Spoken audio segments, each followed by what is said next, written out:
Вітаем вас, паважаныя тэлегледачы. Мы працягваем цыкл праграм, які знаёміць вас з вялікім кінавідэафондам Белтэлерадыёкампаніі. Мы ўзгадваем разам з вамі майстроў і куміраў не аднаго пакалення тэлегледачоў. Паказваем вам нашы фонды. Сёння ў нашу залу мы запрасілі заслужанага дзеяча мастацтва ў Рэспублікі Беларусь, народнага артыста Беларусі, рэжысёра тэатра і кіно Барыса Івановича Луцэнку. Разам з ім мы будзем перагортваць старонкі гісторыі нашага нацыянальнага тэатра. Добрый дзень, Барыс Іванович. Добрый дзень. Барыс Іванович Луцэнка нарадзіўся 16 кастрычніка 1937 года ў горадзе Майкоп, Расія. У 1958 годзе скончыў чыгуначны тэхнікум. У 1967 Беларускі дзяржаўны тэатральна-мастацкі інстытут.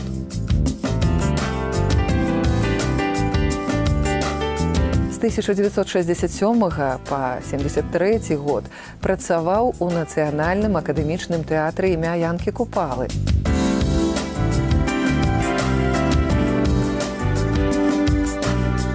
З 1973 па 1981 год ён быў галоўным рэжысёрам рускага акадэмічнага тэатра імя Максіма Горкага. 1982 года по 1991 галоўны рэжысёр мінскага тэатра студыі кінаакцёра і з 1991 года по 2008 мастацкі кіраўнік рускага акадэмічнага тэатра імя Максіма Горкага.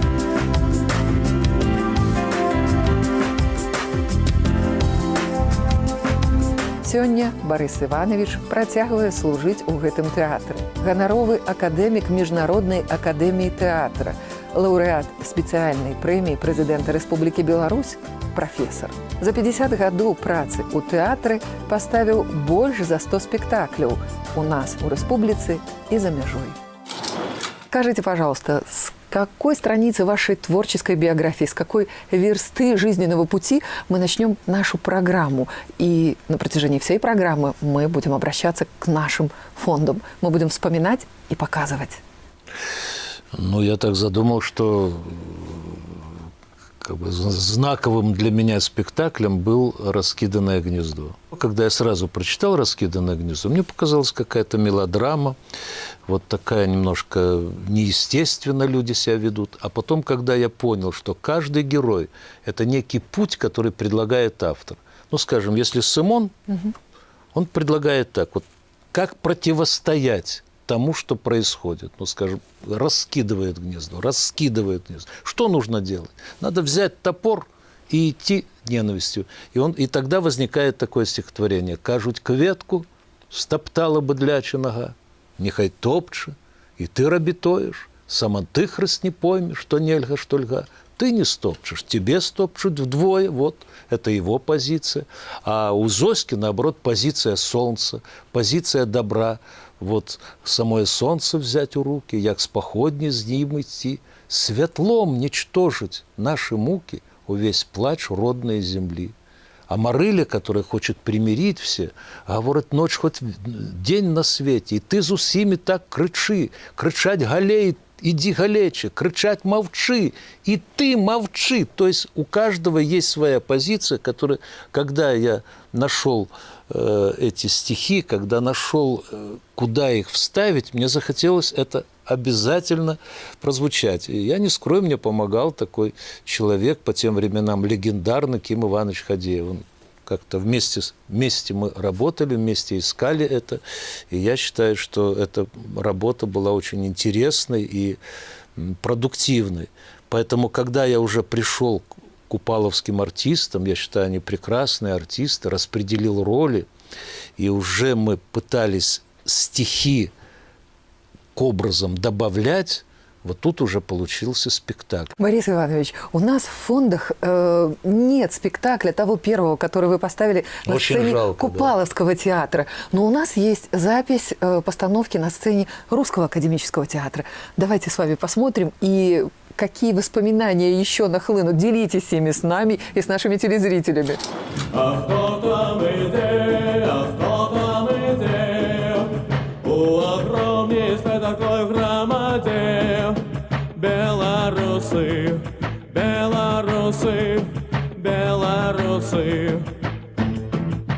А що яни несуть на худих плечах, на руках у криві, на ногах у локтях, свою кривду, свою кривду.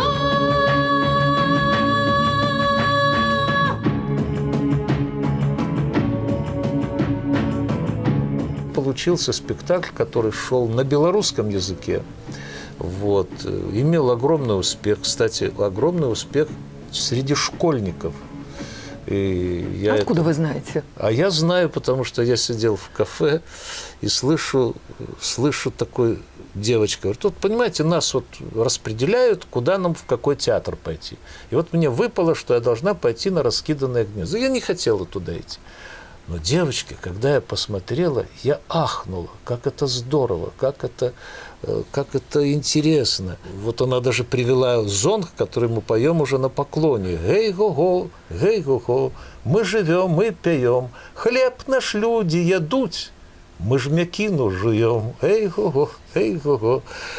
Вот такой был спектакль какой-то озорной, и в то же время в финале люди медленно поднимались и пели стихотворение, которое как бы воодушевляло, а кто там иде, пели на белорусской мове, и как-то это вдохновляло по тем временам.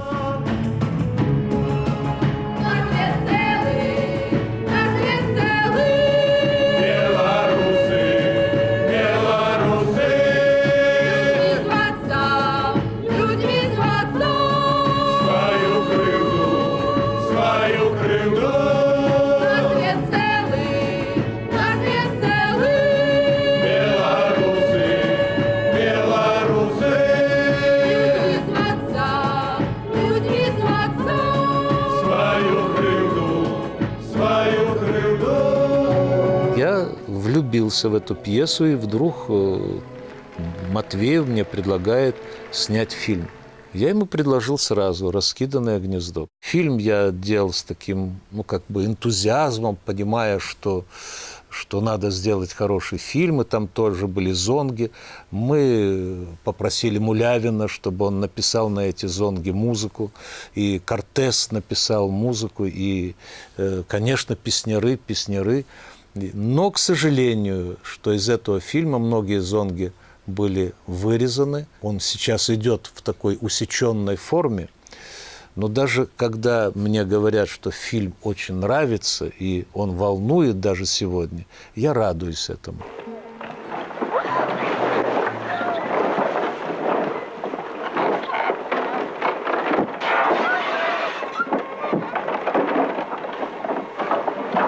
Тут вот перед разрушением Левон уходит и говорит: я винен, и за всех вас ответ понесу перед людьми и перед Богом. Говорит: не выходьте с хаты, покуль я не вернусь.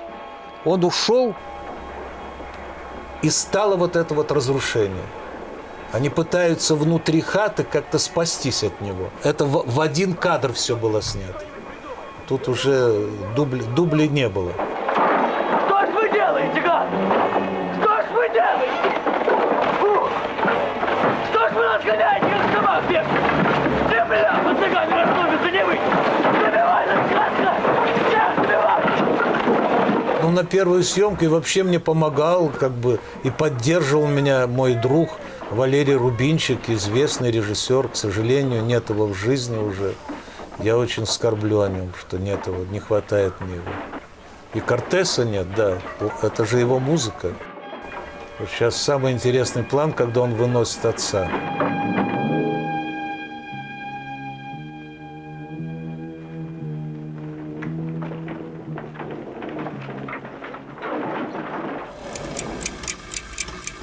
Борис Иванович, когда говорят о русском театре, часто вспоминают уникальнейший, феноменальный успех вашей постановки Шекспира «Макбет». Я не знаю, почему-то я прочитал пьесу «Макбет» и тоже понял, о чем написал ее Шекспир. Много прочитал вокруг этой пьесы, но почему-то у меня возникали сразу руки.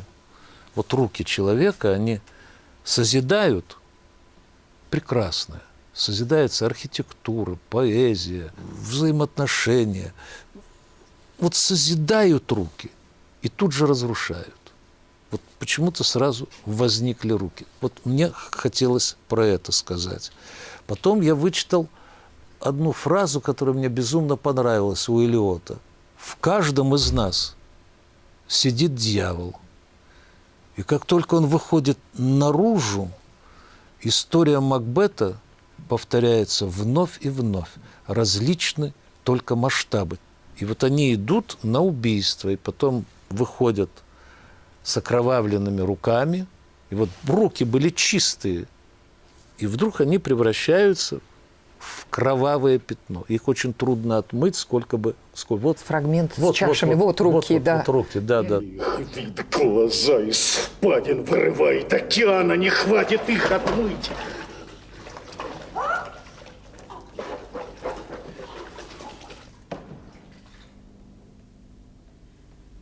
Руки у меня того же цвета, но я стыдилась бы бледнеть, как ты.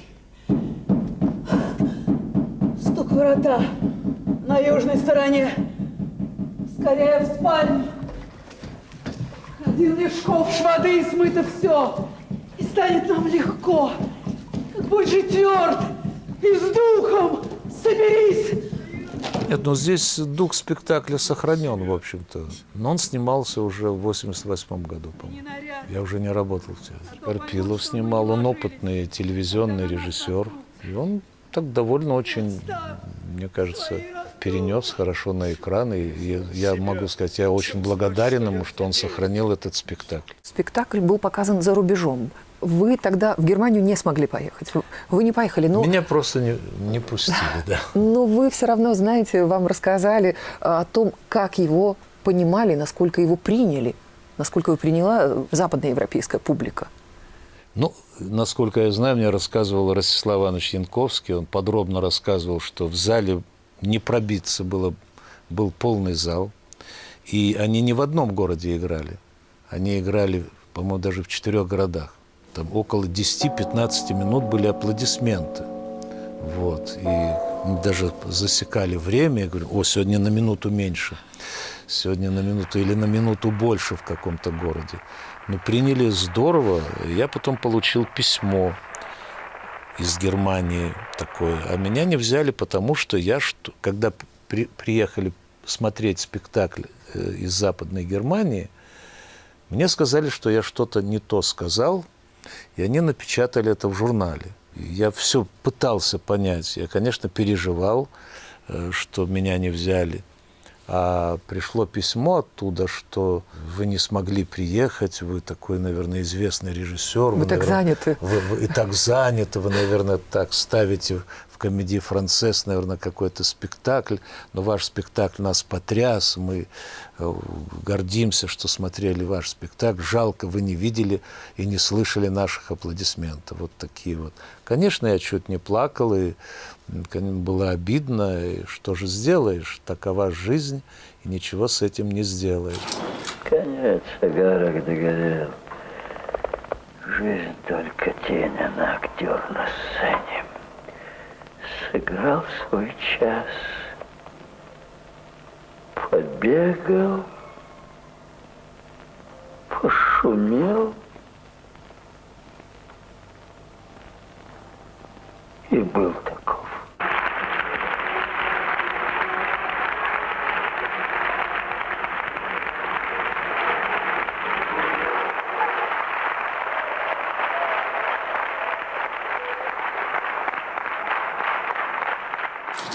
Борис Иванович, гастроли в Москве, да, вот я хочу, чтобы вы вспомнили. В Москве я могу сказать так, что мы открывались «Возвращение в Хатынь», а вторым спектаклем открывались «Макбет». Он уже нашумел в Москве слухами. приезжали московские критики, там писали. И на первый спектакль мы играли в театре Ленинского комсомола. Мне дали кабинет Захарова. Захаров мне даже написал письмо, Марк Захаров, что поздравляю. Он, кстати, смотрел спектакль, и когда меня встречал, вот он говорил: вы же тогда поставили Макбет. Кстати, Янковский говорил, что когда его Захаров встречает, говорит: помню вашего Макбета. То есть это был некий такой спектакль в Москве, как он прозвучал, как некое новаторство. Такое новаторство в пластике, в решении, в шекспироведении и так далее, и так далее. И кто-то сказал, что Луценко с утра проснулся знаменитым, потому что спектакль, действительно вызвал вот такую бурю восторга. Очень много статей. Если все статьи взять по Макбету, это будет книга. Вот примерно вот такая будет книга этих рецензий. Вот. Я, конечно, жалею, что я его не переставил еще. Может быть, тоже надо было переставить, но не доходили руки. Борис Иванович, насколько сложно для режиссера сделать телевизионную адаптацию спектакля? Вы один из первых занимались этим, и я хочу, чтобы вы рассказали об этом на примере «Затюканного апостола». Мы дружили с Андреем Егоровичем Макаенком. Я, конечно, понимал, что это лучшая его пьеса. Я хотел ее как-то сохранить, потому что в Купаловском театре она долго была не разрешена, как ни странно. Сначала ее поставили в Москве, только потом разрешили ставить у нас. И долго он искал название этой пьесы. Но я понял, что «Затюканный апостол» – это сам Макаенок, который в себе видел этого малыша, в себе. Вот. И все его монологи – это как некий вызов, протест против того, что он сам видел, сам слышал и сам понимал. И спектакль, который у нас в театре, в прошлом в Купаловском театре вышел, он прошел 400 раз. Я не разумею. Вы тратите миллиарды на войну с кем? З босими і голодними, замість того, каб апрануть їх і накормить. Мало того, кожен такий долар начиним там динамитом, и кожен такий долар разбурае там на сотни долларов добра, якое мели бедные туземцы. Хіба гэта можна зразумець? Сынок, гэта не мы, гэта Америка. Хай сабе Америка. Там таксама дарослыя. Там таксама таты і мамы. А вы чаму вы дапусцілі гэта? Эх вы. Вось вам прыклад. Узброю мяне да зубоў. А быў бы ён Рокфеллерам, ён не пашкадаваў бы мільярды на сапраўдныя, з бомбамі, з напалмам.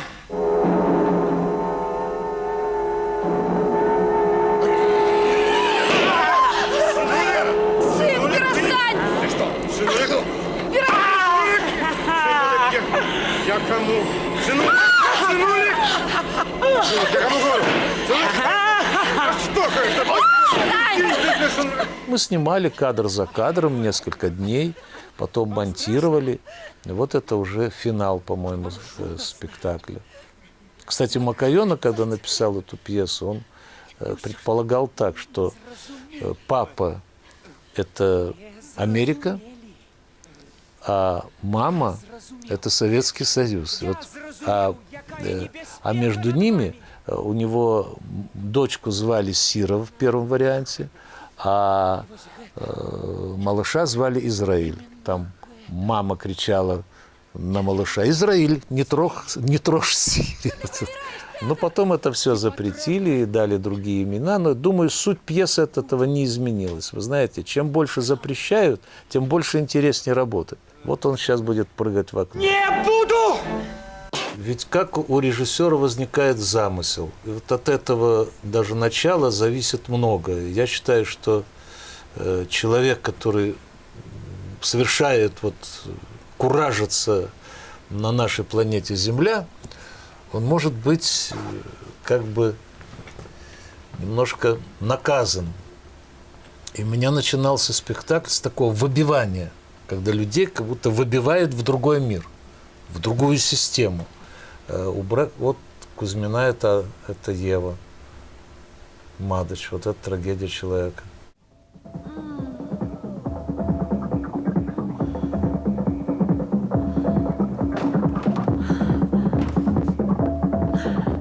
Прелестное создание! Дай хоть на миг тобой полюбоваться. Ева, это ты? Что, испугался? Нет, ну сколько? Забудь меня, так нужно. Нет, не желаю. Молись, и Бог тебе создаст другую Еву. Ты мне нужна. Талантливая актриса. Прости, Отец Небесный. Вот Пенигин играет Адама. Роль очень большая, через весь спектакль проходит. Был фестиваль венгерской драматургии. Сложно тоже проходил спектакль все инстанции, и я тоже тут... он из 150 спектаклей, которые участвовали в фестивале, этому спектаклю дали главный приз. Мало того, что его послали в Будапешт и в Сольнок на гастроли. И мы там были в то время, когда трудно было туда ездить, но мы были посланы туда, и, конечно, с огромным восторгом критика приняла этот спектакль. Почему? Потому что я подошел к этим образам не как к каким-то кукольным образом, а как к живым людям. Но как решить человека, который созидатель, как бы, вот Бог? Но мне показался некий мастер Коненко, который делает какое-то дело.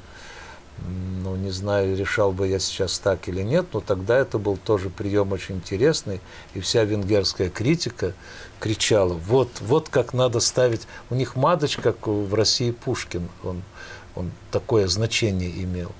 Ну, тоже этот спектакль проходил большие сложности, и тоже не обошлось без Машерова, потому что мне пришлось прийти на прием к Машерову и объяснить ему, как создавался этот спектакль. И только после этого разговора с ним личного спектакль разрешили играть и разрешили вести его в Венгрию.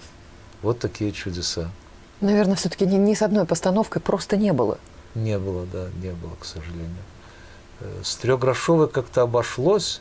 Но это был знаменитый спектакль, я считаю. Как он родился, он был такой Юденич, гениальный режиссер, вот его актеры эти. И они уходили почему-то от него и перешли к нам в театр. И Бондаренко, и Зайцева. Я в таком страхе, там только разговору было, что о виселице. Поля, ты же знаешь, я не люблю, когда ты капризничаешь. Тем более ты знаешь, что в Скотланд-Ярде на меня нет материала. О, вчера, Мэтт, может быть, и не было. А сегодня? А сегодня хоть отбавляй. Я принесла обвинительное заключение. Министерство Трехгрошовой оперу сначала тоже как-то очень не приняло, потому что финал первого акта был как сначала дайте нам пожрать немного, а уж потом учите честно жить. Вот, господа, вся правда без прикрас. Одни лишь преступления кормят нас. Вот на этом заканчивался финал первого акта. И я не буду называть, но люди из министерства говорят, представьте, что вы наделали, что вы наделали, это же нельзя, это что вы наделали, что нам будет, что нам будет. Я говорю, ну это же Брехт, он же из социалистического лагеря, значит, он так чувствует. Говорю, и это же не про нас, это же про них, про гнилой Запад, и Брехт об этом писал. Вот, и поэтому, ну, больно, когда, но на спектакль спрашивали лишнего билетика аж на проспекте. Вот так. Вот такой был спектакль. Это, конечно, спектакль легенда и Зайцева, Бондаренко, и вся труппа. Борис Иванович, ну, спектакли, к сожалению, о которых мы сейчас рассказывали, у нас полных версий нет. А скажите мне, пожалуйста, вот честно, вы продумали и делали перенос спектаклей на телеэкран сознательно, чтобы хотя бы в такой версии оставить их для потомков? Я бы сказал, Гамлет, на примере его. На примере его, я бы так сказал, конечно, мне повезло, что этим спектаклем заинтересовались. А тем более, что в театре-студии киноактера, где они и обязаны сниматься. И каким-то образом образовалась съемочная группа. Это же не то, что мы за 2 дня сняли. И взялся за это Володя Третьяков, тоже нет его в живых, к сожалению. И вот мы стали сочинять телевизионный вариант. Конечно, если сразу ответить на вопрос, что лучше, телевизионный вариант или из зрительного зала снят спектакль? Конечно, телевизионный вариант, потому что там можно снять несколько дублей, там можно придумать другую мизансцену. И что хорошо, что в театре-студии киноактера снимались люди, которые прошли уже школу кино. Хотя в главной роли был гениальный, я считаю, актер Козючец в роли Гамлета. Он театральный актер. Он закончил Щукинское училище, но он снялся у Тура в «Люди на болоте», главную роль сыграл. Значит, он все равно прошел киношколу. Конечно, я понимал, что надо снять каким-то способом, уже имея опыт «Раскиданного гнезда». Думаю, как? Вот я вижу сейчас Юру. И вот понимаете, у меня какое сейчас ощущение? Хочется чуть ли не зарыдать и сказать: время назад, понимаете? Не вернешь же это время. Его нет в живых, он сейчас вот со мной говорит через стекло. Вот как возникла эта мизансцена? Я говорю, давайте через стекло, когда идет дождь, и он под этот дождь, глядя в него, вглядываясь в пространство небес, говорит: быть или не быть. Причем, я говорю, это же в театре не так было, не было этого стекла, не было дождя. А он как бы размышляет. И вот не всегда доходит смысл сказанного. Всегда мы видим, конечно, Смоктуновского вспоминаем, но иногда не понимаем, о чем же говорит Гамлет. Вот это очень важно понять, о чем он говорит. Потом я всегда искал логику в поведении Гамлета. И вот он говорит: жить или не жить? Если уж правильный перевод, то жить. Если жить, то что надо делать? А если не жить? И вот он боится неизвестности иного мира. Кто согласился бы, кряхтя под ношей жизненной плестись, когда бы неизвестность после смерти, боязнь страны, откуда ни один не возвращался, не склоняла воли.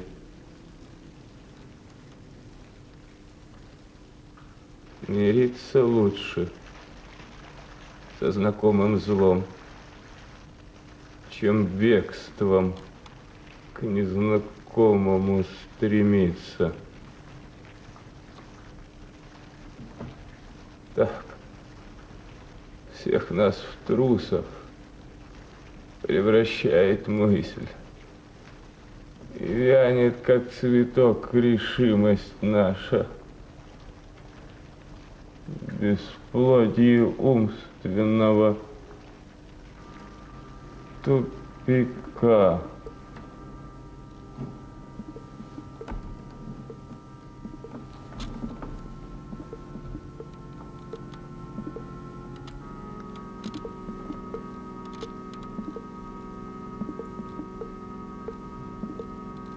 Быть или не быть?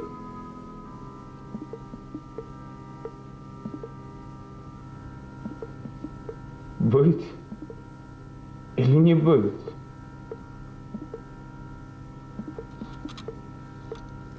Быть или не быть? И все сцены, которые в «Гамлете», они сняты неким таким кинематографическим планом, но исходя из замысла спектакля. А замысл спектакля для меня, он был однозначен, я тоже понимал. Как бы мы ни говорили, как бы мы ни расписывали Гамлета, чтобы мы ни писали о нем какие-то гениальные статьи, для меня он предстает как как человек высоко, ну, как бы, он в университете. Уж лучше бы ему правлением не заниматься. Он бы мог стать крупным ученым, еще кем-то и так далее, и так далее. Но ему отец, призрак, предлагает: отмсти за подлое мое убийство. Так вот, если хотите, это некая трагедия мести. Мало того, что я придумал, что у меня и Клавдия, и отца Гамлета играет один актер, Аржеловский. Вот тоже его нет уже в живых. Он играет вот сейчас призрака, он ему видится, и он же играет Клавдия. И расщепление тогда у Гамлета, где же призрак, а где же Клавдий, вот это идет. И призрак его зовет к мщению. А что такое мстить? Мстить — это значит кого-то убить. И вот он решает, вот эта сцена. Он этим представлением, как ремнем, меня огрел.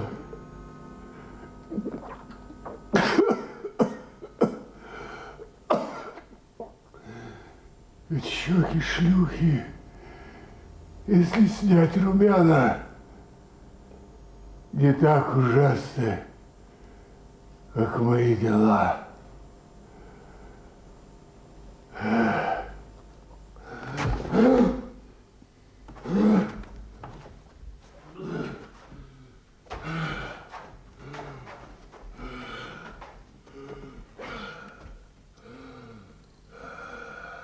То есть видите, как подробно снят каждый план. Да. То есть актер перед камерой проживает, ну хотя он и в спектакле проживал хорошо. Кстати, он получил на одном из фестивалей главный приз за мужскую роль. Борис Иванович, вы делали несколько переносов спектаклей на телевизионный экран. По вашему мнению, какой лучше? Вот вспомните «Христос и Антихрист». Вы знаете, это у одного мальчика спросили, говорит: кого ты любишь больше? Папа или мама? Папа или мама? Кто лучше у тебя, папа или мама? Оба. Нет, да, он сказал очень хорошо: оба лучше. Я считаю, оба лучше, потому что они сняты именно другим способом, потому что могу сказать, что, может быть, даже в этих фильмах, спектаклях та идея, которую я проносил через спектакль, конечно, всегда живой спектакль – это хорошо. Но чтобы оставить его в памяти, это вот я не знаю, это вот как раз «Христос и Антихрист». Да.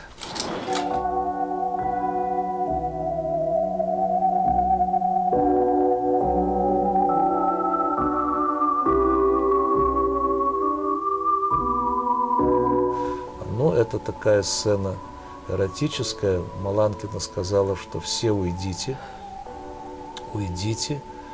с съемочной площадки. И я вот, это первый бой.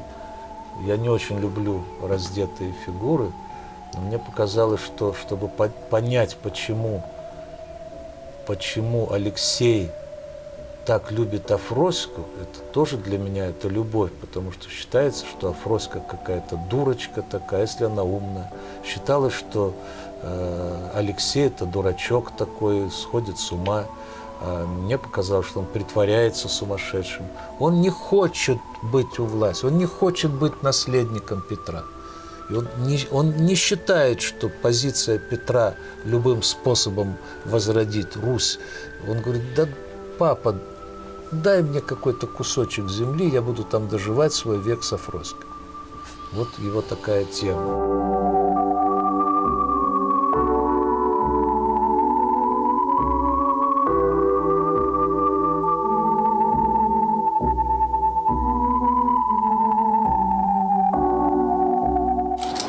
Два спектакля, я считаю, самых удачных. Это «Гамлет», «Христос и Антихрист».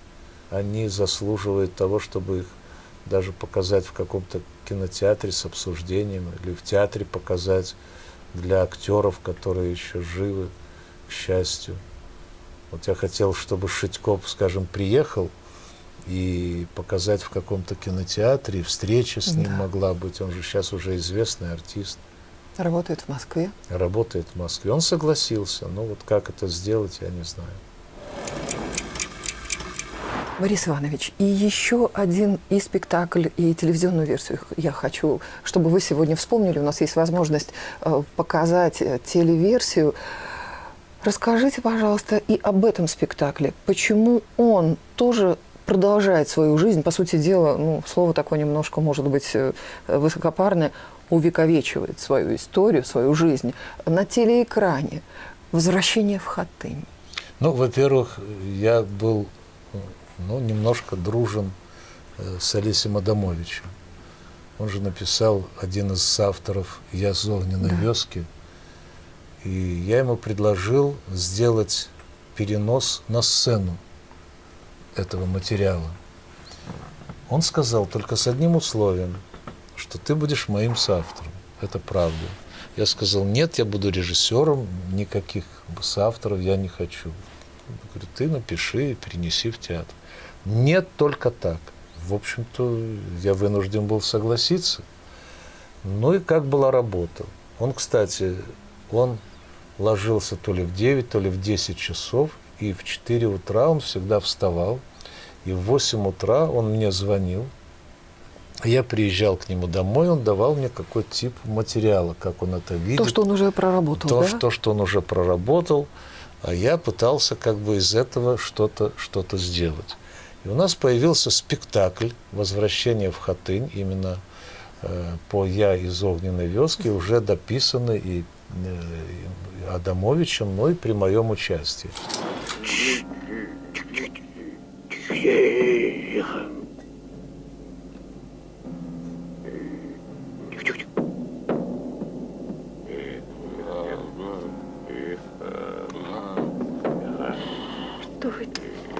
Что вы делаете?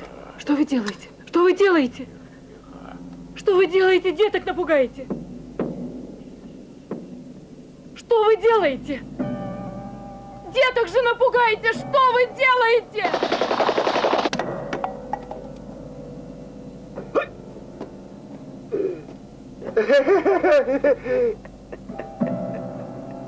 Вот. Очень даже вкусно. Теперь ты меня. Я не могу. Нет! Я не могу. Ты меня. Куда? Куда? Эй!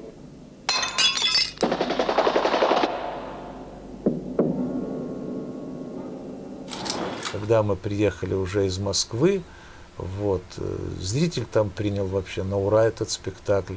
Вот, но в газете появилась там такая статья «Нужна ясность», в общем, такая. Но в Минске не обратили на это внимания, на спектакль этот пришел Петр Миронович Машеров. И я сидел рядом с ним. Вот, и сидя рядом с ним, я больше наблюдал за ним.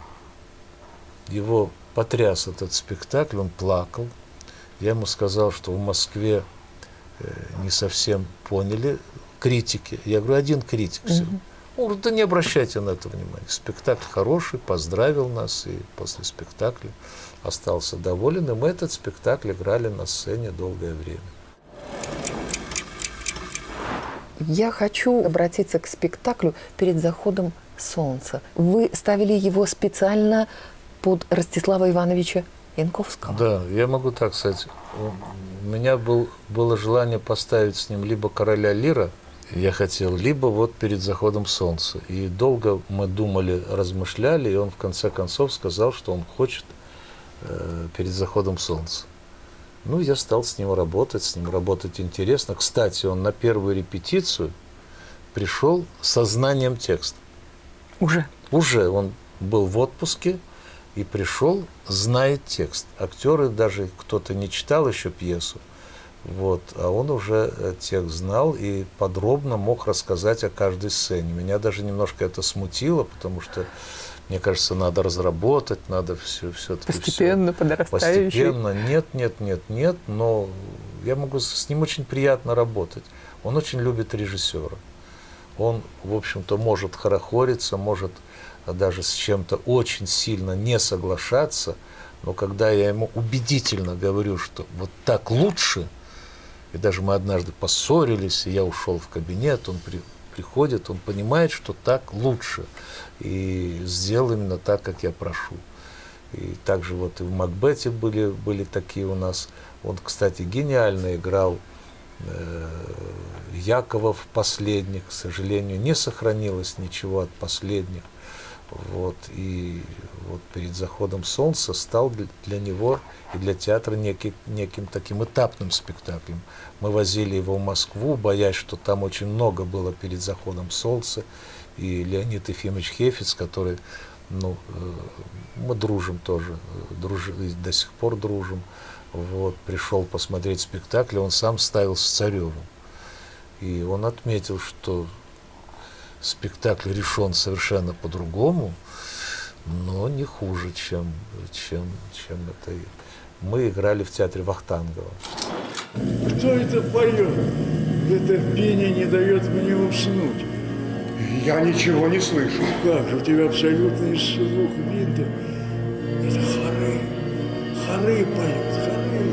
О, это, наверное, в церкви. А может быть, здесь недавно здесь был пастор, что-то он мне говорил. Может, говорил, но я не слышал. Он хотел, чтобы я пошел к нему, а что мне делать в доме пастора? Мое место здесь, в центре вселенной, в соборе мироздания. Я кого-нибудь позову. Дай мне попить, у меня пересохла жажда.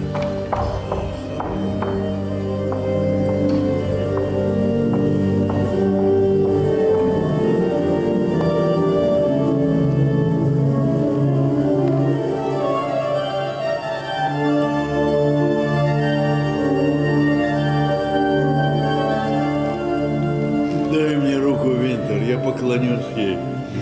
Сколько раз она мне приходила на помощь, и вот последняя услуга она избавила от жажды навсегда старого мучителя. Так, а теперь закрой дверь. Нет, я не могу, сюда должны прийти. Потому и закрой, и помолчи. Ишь, вот. Это жажда. Я жажду. Мне холодно, открой мне, Винтер. Я жажду. Я жажду, Винтер. Я жажду. Я жажду. Я жажду. Заката!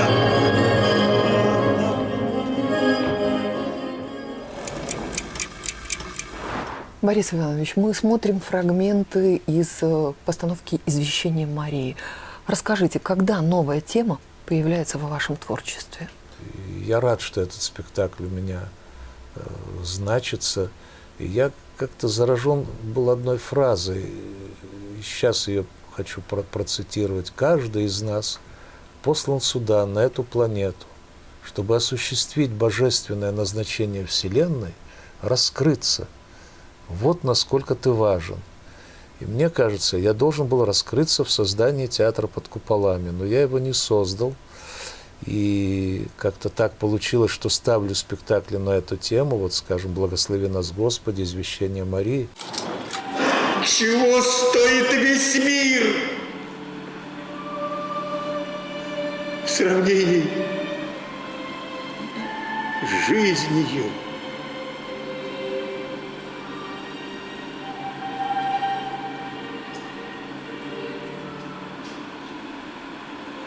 Чего стоит жизнь, если ее не отдать? Разве назначение жизни просто жить? Разве ноги детей Божьих прибиты к этой убогой земле? Не жить, но умереть. И не только вытесать крест, но и взойти на него и отдать все, что у нас есть. Отдать, улыбаясь. В этом счастье, в этом свобода, в этом благодать.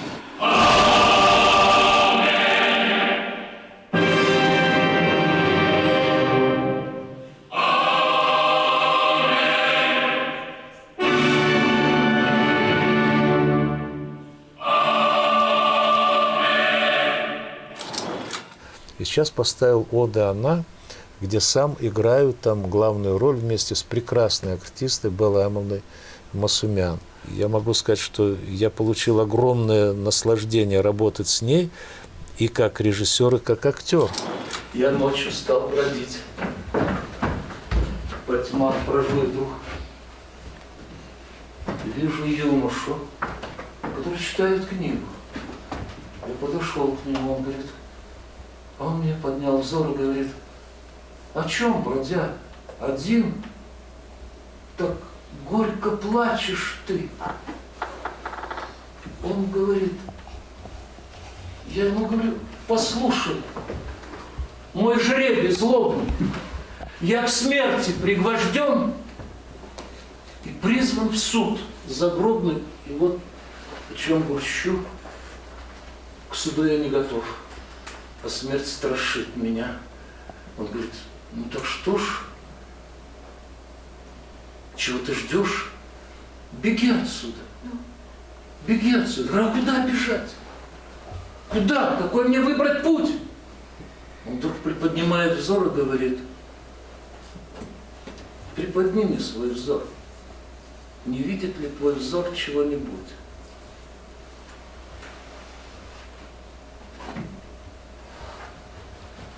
Я говорю, я вижу некий свет. Сказал я наконец. Он говорит, так вот беги к тому-то свету. Пусть будет он тебе единственная мета.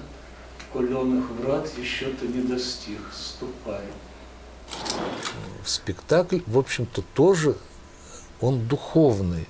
Он в конце выходит на такую тему, что я хочу даже процитировать ее, что нам жизнь дана, чтобы любить.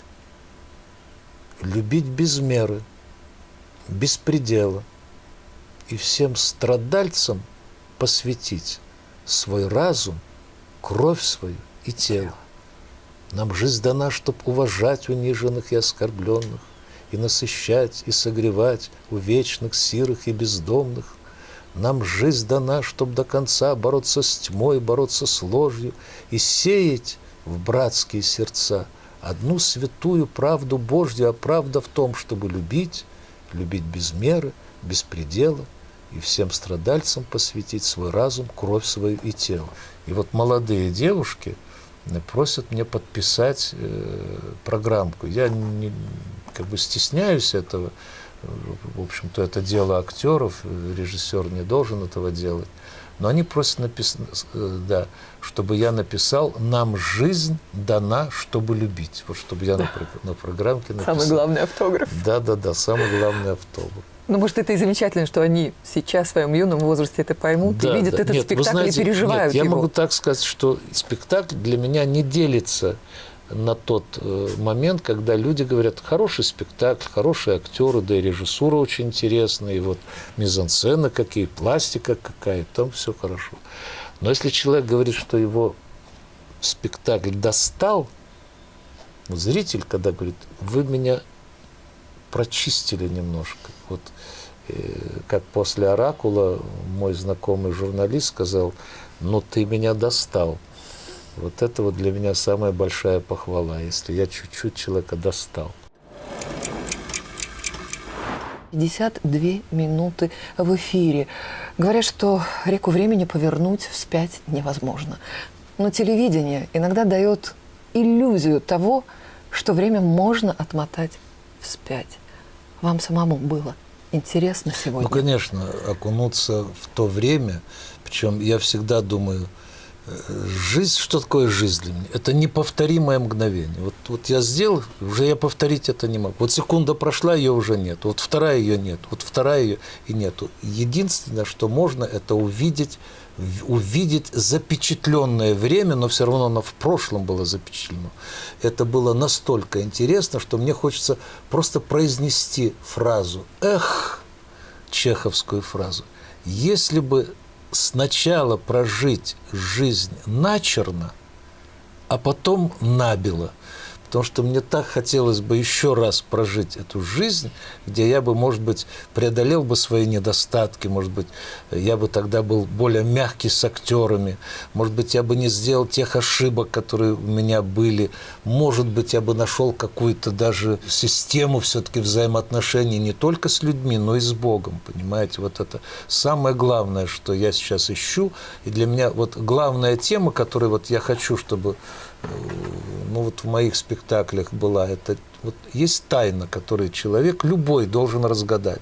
Если он разгадает, тогда он будет жить по-другому. Вот если задать вопрос, есть ли иная жизнь или нет? Если есть, значит, человек должен жить по другим законам. Если ее нет, тогда он живет так, как он хочет, правда же?